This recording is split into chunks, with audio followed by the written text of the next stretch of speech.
Hello everyone, it's Seth, probably better known as Saffron Olive. We're back here today with another edition of Budget Magic, and this one is pretty sweet. So this past weekend we had a Pro Tour. Pretty exciting. Joel Larson won with Mono Red. Boo to the deck. Congratulations to Joel Larson. He played it very well, even though I'm not a fan of the archetype, as you probably know by now. But maybe the most interesting deck to come out of the Pro Tour was from Andrew Cuneo, who played a blue-red mill deck and had some success. I think he finished 6-4 in the constructed portion of the Pro Tour. So we're playing a version of this. We had to make a couple changes to budgetize, but as you can see, after making these changes, we got a pretty cheap deck, and it's also pretty effective, as you will see in the videos. Anyway, 15 bucks online, 35 in paper. Not bad. This is the standard format, of course. So the main change that we had to make to get the deck under budget was to cut the new Jace. Jace is good in this deck, but I don't think it's completely necessary. As you can see, that's the only creature in the deck. Our opponents are most likely going to be able to remove it anyways. And while if you want to play the absolute best version possible, I'm sure Cuneo's build is better than mine, it is also way more expensive. So this works just fine, and have had a lot of success with it, really. So the basic idea of this deck is to play a Sphinx's Tutelage, which is this enchantment, which I love for Magic Origins. It's 2 and a blue, and it has an ability where whenever you draw a card, target opponent puts the top 2 cards of his or her library into his or her graveyard. If they are both non-land cards that share a color, repeat the process. So if you mill 2 red cards, it'll trigger a second time. If you mill a Abzan Charm and a Siege Rhino, it'll trigger a second time. If you mill a Siege Rhino and a Thoughtseize, it'll trigger a second time. If you mill a Savage Knuckleblade and a Thoughtseize, only 1 trigger. Now the second part of the card is you can pay 6, so 5 in a blue, and you draw a card and discard a card, so you get to loot, which of course triggers the ability. Sphinx's Tutelage, we clears out of it. Then our plan is to mill our opponent out as quick as possible by playing card draw spells. And we have many of them.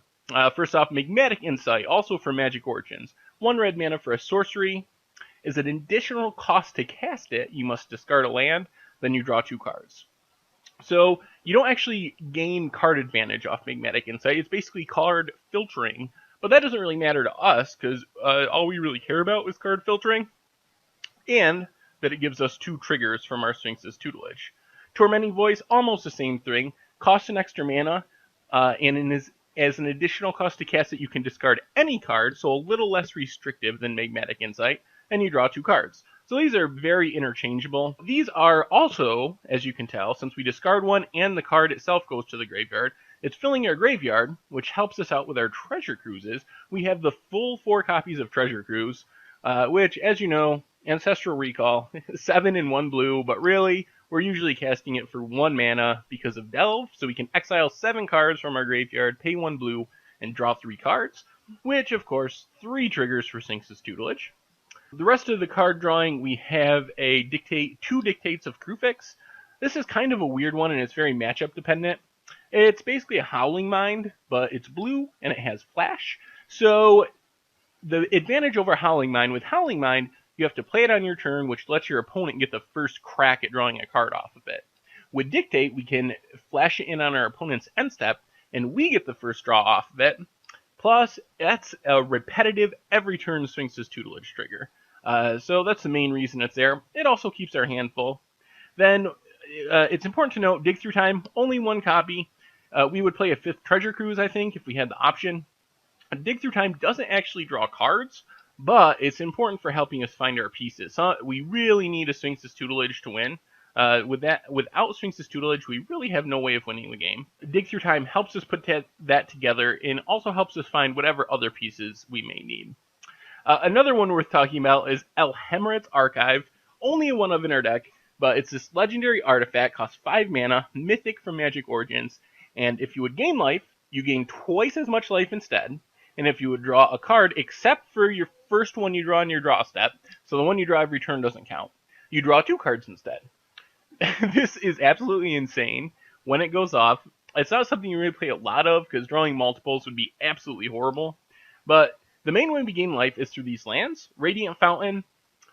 So let me explain it a little better. Usually what happens, since it's a 1 of, we are digging through time, or with all of our card drawing, we are eventually in the late game hitting our Alhemret's Archive. And then what that does is it makes all of our game life lands a Swiftwater Cliff, which gains 1 when it enters the battlefield. Instead, that gains us 2, and Radiant Fountain, instead of gaining 2, gains us 4, so it can really push us out of the range of aggro decks. And we just talked about all this card drawing. If you think Treasure Cruise is a crazy card, try it when you draw 6 instead of drawing 3. So you can cast 1 card and get 6 Sphinx's Tutelage triggers off of a Treasure Cruise for just 1 mana, and you get 4 Sphinx's Tutelage triggers off of a Magmatic Insight for 1 mana. So in the late game, this can really close out the game super quick because it just mills so many cards. And it creates crazy card advantage, so your hand's always full. I mean, pay 1, discard a land, draw 2 is fine, card neutral. But when you have a Alhammarret's Archive on the battlefield, you're actually netting 2 cards by casting Magmatic Insight, which is just nuts. The rest of the deck is designed to keep us alive until this isn't the quickest deck. I will say that in the late game, turn 6, 7, 8, once you get set up, you can mill 40, 45 cards in 1 turn and just absolutely blow your opponent out of the water really quickly. Definitely possible. Have done it in some of the matches. But it takes a while to get there. So what are we doing to get to the late game? Well, we have 4 copies of Anger of the Gods. This is either the best card in our deck or it's completely horrible. The good news is when it's completely horrible, we can pitch it to a Magmatic Insight or Tormenting Voice. But against like mono red, maybe against the new blue-red Ensouled Artifact deck, it doesn't help us deal with Ensouled Artifact itself, but it does clean up Chief of the Foundries and random Ornithopters and such. But any aggro decks, it is very good against. Against control decks, or even like big Abzan control, where they're playing Coursers and Siege Rhinos, not that exciting, so we just discard it. We can also sideboard it out, of course, in the control matchups, as you will see when we get to the sideboard. Fiery Impulse. This is the card that I brought to the main deck in replace of the Jaces that we had to remove because they were too expensive. Fiery Impulse, basically another way to handle aggro decks in the beginning of the game, and once you get up to 4 mana, you can also combine it with a Anger of the Gods to take down a Siege Rhino and maybe wipe away a Den Protector or some tokens while you're at it. So it's been a fine addition. The other option would be to add more copies of Roast. It's a little annoying because it doesn't hit flyers and it's a sorcery, but it does kill Siege Rhino, does kill Tasker, does kill Courser of Krufix, all of those big threats. So it's definitely nice to have a couple copies. I think Cuneo had 1, so basically we took out 4 Jaces, we added 1 Roast, and added the 3 Fiery Impulses that were in the sideboard to the main deck. And then Whelming Wave, it is a funny one, but this one can buy you a lot of time in the right matchup. 4 mana, sorcery, return all creatures to their owner's hand except for Krakens, Leviathans, Octopuses, and Serpents. Well, the restriction there of Krakens, Leviathans, Octopuses, and Serpents doesn't really come up. I don't think there is a single card of that creature type that any of those creature types that sees play in Standard. So it's basically bounce all creatures for 4 mana.